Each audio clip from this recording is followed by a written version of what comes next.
Olá a todos, eu sou Tadeu Caçula, aqui do Brasil, de São Paulo, um dos coordenadores da Nova Frente Negra Brasileira, uma entidade antirracista que trabalha com a abrangência em 16 estados aqui do Brasil.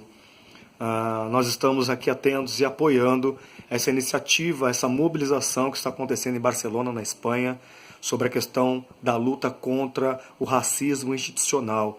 Em pleno século XXI, não há mais espaço para que esse tipo de anomia se estruture em qualquer sociedade, seja na Europa, seja nas Américas, seja na África, enfim, em qualquer região do planeta. Em pleno século XXI, não cabe mais nenhum tipo de racismo, seja ele institucional, seja ele estrutural, seja ele científico, racismo não cabe mais. Então estamos aqui mandando energia positiva, mandando axé positivo para essa iniciativa. E daqui emanamos um axé para que todo mundo possa, enfim, incorporar essa que é uma atividade importantíssima para brecar essa questão do racismo institucional.